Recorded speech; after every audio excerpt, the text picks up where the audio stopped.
Alright, hello everyone, hopefully you are doing great. In today's lecture, I will explain about summation of random numbers.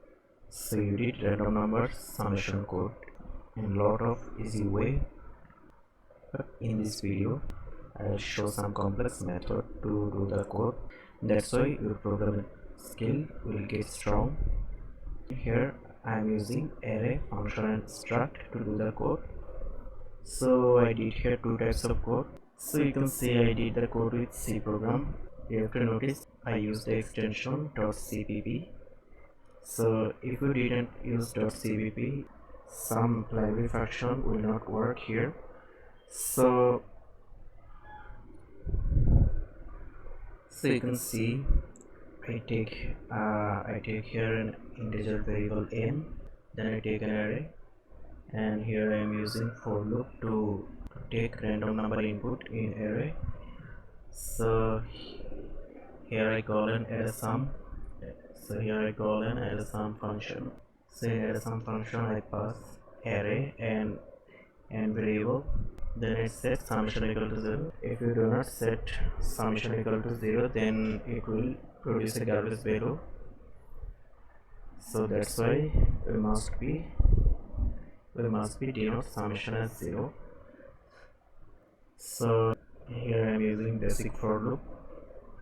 Every new array value it will put the sum to summation, then the summation will be returned to array sum, then the result will be here.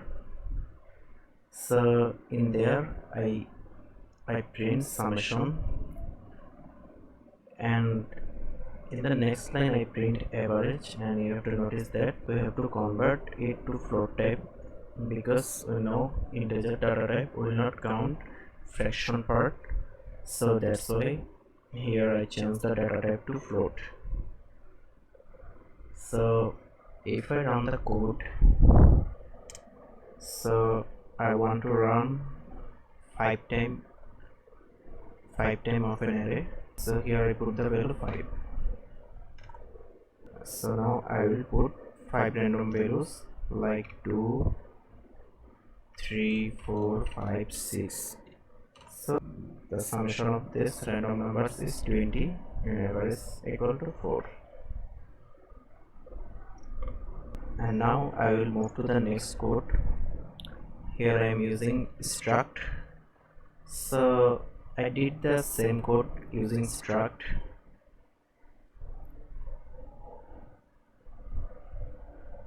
So here I declare struct result. In the struct result I declare integer variable summation double average. Then here I use type def, and type def is basically used for make short form of a line.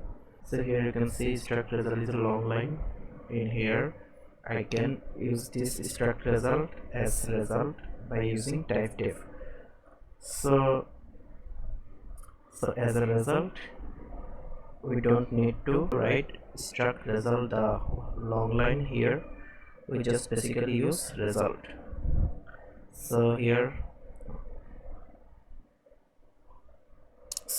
result equal to sum average, add a summation. So what I did, add a summation average function. So here I passed array and variable, then I declare summation equal to 0 as passed, and the basic for loop. Then I declare result and res, then I declare result res, then res dot summation equal to summation result dot average equal to double summation divided by n. So here I again change the data type integer to double. So here it will return res main result to a summation average. So then it will basically print the summation and average. So in this line sum average dot summation, it will print the summation, and in the next line sum average dot average, it will print the average of those numbers. So if I run the code, so I want to play 9 times for the array. So now 1 2 3 4 5 6 7 8 9. So if I press enter, the summation of those 9 numbers is 45 and average is 5.0. So that's too kind of complex code. That's why we can find array sum average. That's why we can find array sum average of random array values.